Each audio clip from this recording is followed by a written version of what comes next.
been a while since I've done a video here. Got a little bit different here this week.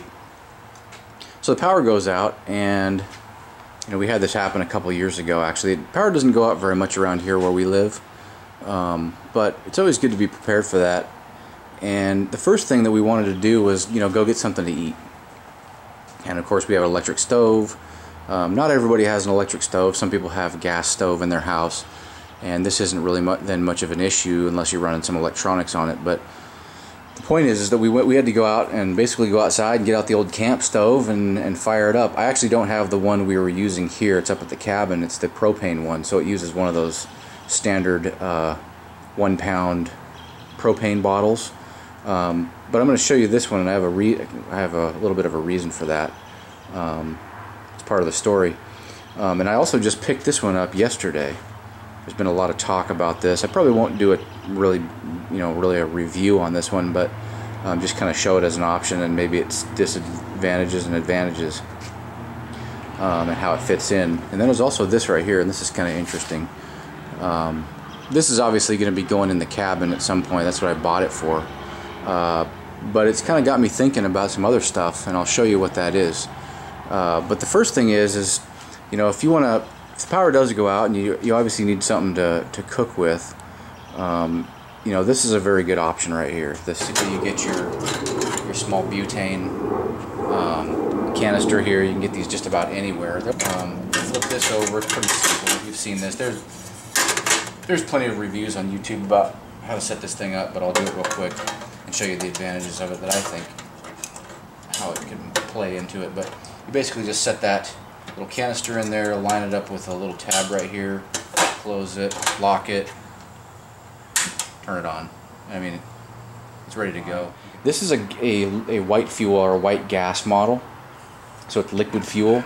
It's not propane. They still sell this model, I believe. It's called the Powerhouse, and it's one of their bigger sized gas stoves for Coleman.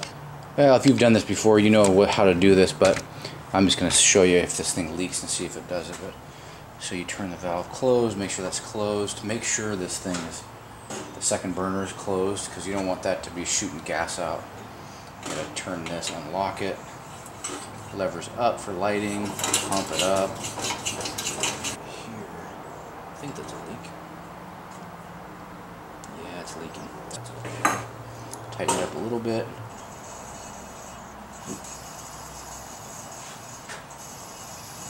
Turn this up. Okay, we're on. Just gotta wait till it heats up, and the hotter it gets, the more efficient the burn is, and then you can turn this thing down. I think we're probably good.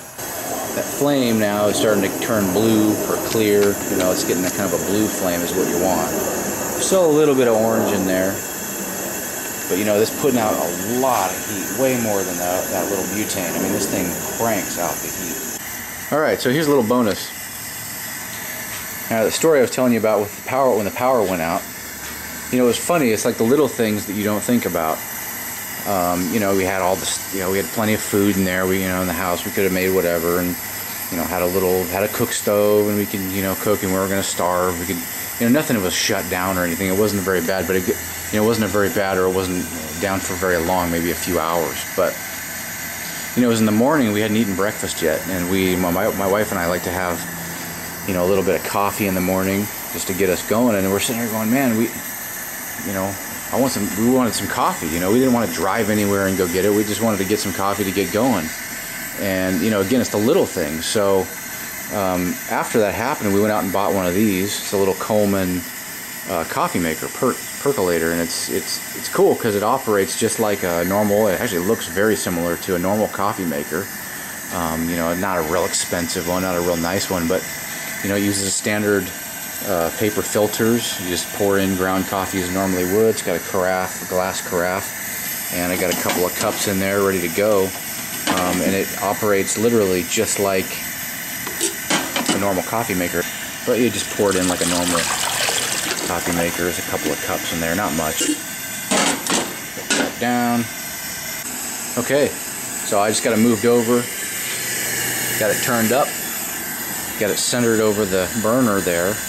Look at that. I mean, that's It's already going for it, man. It smells good too. Well, while that's going, I'm gonna show you something else that I was thinking of and kind of brought it up earlier. And let's say your power goes out for an extended amount of time.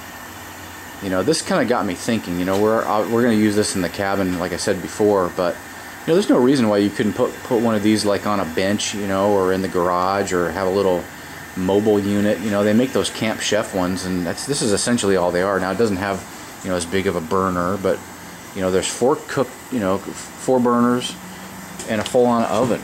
You know, and you know, you can actually hook these things up to a standard. You know, they're made to be work in an RV, but they're all standard,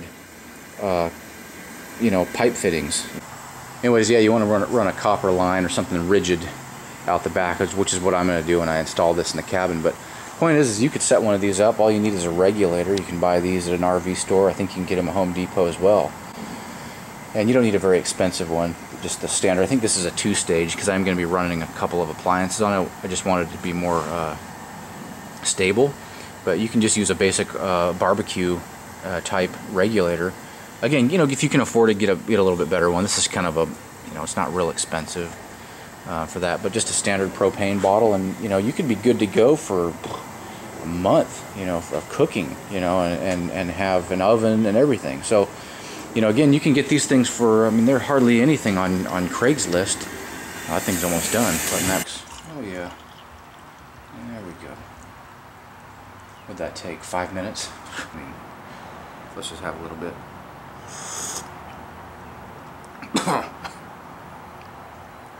Yeah, it's fine. It's good. Right there.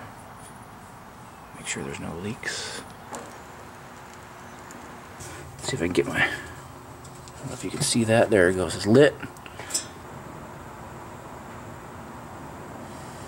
I hear it. Hey. Look at that. I can't see that with the camera. Yeah, there's a whole, yeah, it's like a catalytic thing. Look at that. So that works, you know, and you can set that now to whatever temperature you want. Throw some cookies in there, off grid, man. You know, I'd say at the very minimum, you know, to be ready for, you know, just basic preparedness stuff, get yourself one of these. I mean, they're 20 bucks. Get them brand new. You can get them at most sporting goods stores sell something like this. You know, if you're brave, you know, get one of these things, you know, with a liquid, with the Coleman fuel. The advantages there, they get very hot, and I think another advantage is they're very easy to control. Once you get them working, you can really dial in the temperatures more, I think, than those propane ones with the one pound bottles on them. You know, these are much more variable, and they get much, I'd say, twice as hot. These are just some ideas for your preparedness. I hope this helps. See you in the next video.